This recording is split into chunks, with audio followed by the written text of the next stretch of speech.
ছানডেজ on চাইকেলৰ ৭৭তম সংস্কৰণ সফলতাৰে সম্পন্ন। ৩৫০ গৰাকীৰো অধিক চাইকেল আৰোহীৰ অংশগ্ৰহণ। ভাৰতীয় ক্ৰীড়া প্ৰাধিকৰণৰ আঞ্চলিক কেন্দ্ৰ গুৱাহাটীৰ উদ্যোগ।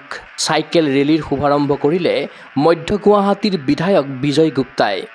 5, 4, 3, 2, 1 and go! বিশ্ব চাইকেল দিৱস ২০২৬ৰ লগত সংগতি ৰাখি ভাৰতীয় ক্ৰীড়া প্ৰাধিকৰণৰ আঞ্চলিক কেন্দ্ৰ গুৱাহাটীয়ে দেওবাৰে আয়োজন কৰিলে ছানডেজ অন চাইকেলৰ ৭৭ সংখ্যক সংস্কৰণ।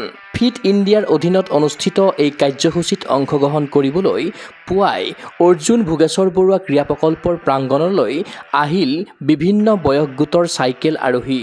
৮ শতাধিক লোকৰ উপস্থিতিত ৩৫০ গৰাকীৰো অধিক চাইকেল আৰোহীৰ সমাৱেশ ঘটিল ষ্টেডিয়ামত। এই কাৰ্যসূচীত চাইকেল ৰেলীৰ লগতে অনুষ্ঠিত হ'ল জুম্বা আৰু পৰম্পৰাগত মাৰ্চেল আৰ্টছৰ বিশেষ প্ৰদৰ্শনী। ৰেলীৰ পূৰ্বে জুম্বাৰ তালে তালে নৃত্য কৰি ৰোমাঞ্চিত হৈ পৰিল চাইকেল আৰোহী তথা কাৰ্যসূচীত অংশগ্ৰহণ কৰা সকলো। অনুষ্ঠানত মুখ্য অতিথিৰূপে উপস্থিত থাকিল মধ্য গুৱাহাটী সমষ্টিৰ বিধায়ক বিজয় কুমাৰ গুপ্তা, অৰ্জুন নয়নমণি শইকীয়া। তদুপৰি এই কাৰ্যসূচীত অংশ ল'লে চাই গুৱাহাটীৰ কাৰ্যবাহী সঞ্চালক DK মিট্টাল, অসম চৰকাৰৰ ক্ৰীড়া আৰু যুৱ কল্যাণ বিভাগৰ সঞ্চালক অংকুৰ ভৰালীকে ধৰি কেইবাজনো বিশিষ্ট ব্যক্তিয়ে। পৰিৱেশ কৰ্মী কৌশিক গুহাৰ সহযোগত ষ্টেডিয়ামৰ প্ৰাংগণত গছপুলি ৰোপণ কৰিলে বিধায়ক বিজয় গুপ্তাই। বেলুন উৰুৱাই চাইকেল ৰেলীৰ ফ্লেগ অফ কৰিলে মধ্য গুৱাহাটীৰ সমষ্টিৰ বিধায়ক বিজয় গুপ্তাই। এটা সুন্দৰ অনুষ্ঠান আয়োজন কৰাৰ বাবে চাই গুৱাহাটীক ধন্যবাদ জ্ঞাপন কৰিলে বিধায়কগৰাকীয়ে। এই অনুষ্ঠান আমাৰ চাই and director sports government of আসামৰ উদ্যোগত এইটো সম্পন্ন আজি হৈছে। Special world cycling day special. আপোনালোকে সকলোৱে জানে কি চাইকেলিং আমাৰ ২০০ বছৰৰ পৰা চাইকেলিং আছিল, কিন্তু এতিয়া বেছি প্ৰয়োজন হৈছে কিয়কি আমি আমাৰ যশস্বী প্ৰধানমন্ত্ৰী ডাঙৰীয়া ক'লে ফিট ইণ্ডিয়াৰ কাৰণে cycling is the best things. আৰু লাইফৰ ছাষ্টেইনেবিলিটিৰ কাৰণে আৰু life is like riding a bicycle আলছো।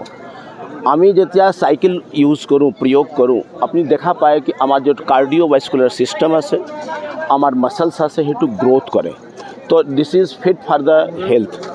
Number ২ पर्यावरण যিটো পৰিৱেশ, আমাৰ ৫ জুনত বিশ্ব পৰিৱেশ দিৱস আছিল। আজিও আমি দেখোঁ কি যি চাইকেলিং আমি কৰোঁ কাৰ্বন উৎসৰ্জন কম হ'ব আৰু সেই কম কাৰ্বন উৎসৰ্জনৰ কাৰণে আমি পৰিৱেশটো আমি সুৰক্ষিত কৰিব পাৰিম।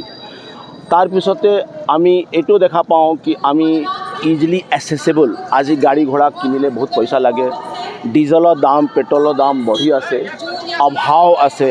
তো আমি যদি আমাৰ ট্ৰেফিক কনজেশ্যন যদি আমি কম কৰিব বিচাৰোঁ, আমি যদি কাৰ্বন ইমিশ্যন কম কৰিব বিচাৰোঁ, যদি আমি আমাৰ পৰিৱেশ শুদ্ধ কৰিব বিচাৰোঁ, তেতিয়াহ'লে চাইকেলিং অনিবাৰ্য মোৰ মতে।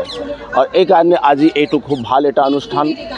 আমি ধন্যবাদ জ্ঞাপন কৰিলোঁ চাইক ডাইৰেক্টৰ স্পৰ্টছ অসমক কি এইৰকম প্ৰগ্ৰামটো সদায় যদি কৰি থাকে তেতিয়াহ'লে আমাৰ ৰাইজৰ মাজত এটা আমি জাগৰূকতা সৃষ্টি কৰিব পাৰোঁ।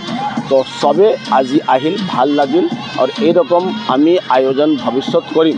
চৰকাৰক আমাৰ এটা নিবেদন থাকিব কি চাইকেলিঙৰ কাৰণে এটা লেন, একটা পাৰ্টিকুলাৰ এটা লেন যদি আমি নিৰ্মাণ কৰি দিওঁ তেতিয়াহ'লে আমি চাইকেলিংক প্ৰোৎসাহন দিব পাৰোঁ। ছানডেজ অন চাইকেলৰ কাৰ্যসূচীত অংশ লৈ আনন্দিত অৰ্জুন নয়নমণি শইকীয়া। নৱপ্ৰজন্মৰ খেলুৱৈসকলক তেওঁ দিলে কেইবাটাও পৰামৰ্শ। ভাল লাগিছে। আচলতে জীৱনত হয়তো ফিটনেছ থাকিলে যিকোনো কাম কৰিব পাৰে আৰু এনেকুৱা এটা অনুষ্ঠান পাতে চাই আৰু আমাৰ ডাইৰেক্টৰ স্পৰ্টছে লগ লাগি এইটো সঁচাই এটা প্ৰশংসনীয় বস্তু হয়। কাৰণ ফিটনেছ চবকে লাগে, সকলোকে লাগে ফিটনেছ। আপোনালোককো লাগিব, আমাকো লাগিব। জীয়াই থাকিবলৈ ফিটনেছ লাগিব আৰু ফিটনেছ নহ'লে নচলে। আৰু এইটো এটা ধুনীয়া মানে সকলোৰে কাৰণে এটা ভাল এক্সপিৰিয়েঞ্চ হয়। কাৰণ এনেকৈ যেতিয়া লাহে লাহে ওলাই আহিব মানুহবিলাক, তেতিয়া ধৰি লওক সকলোৰে কৰিবলৈ মন যাব। আৰু যিহেতু চাইকেল চলোৱা স্বাস্থ্যৰ কাৰণে সঁচাকৈয়ে মানে বহুত কি বুলি ক'ম এতিয়া, সুস্থ হৈ থকাৰ এটা ভাল মানে উপায়। ভাল লাগিছে। ক্ৰীড়া অনুৰাগীৰ আশা এনেধৰণৰ কাৰ্যসূচীৰ জৰিয়তে চাইকেলৰ প্ৰতি আকৃষ্ট হওক নৱপ্ৰজন্ম। চাইকেল চলাওক, স্বাস্থ্য গঢ়ক আৰু পৰিৱেশ বচাওক। চিন্ময় বৰাৰ প্ৰতিবেদন গগৈ স্পৰ্টছ এনে।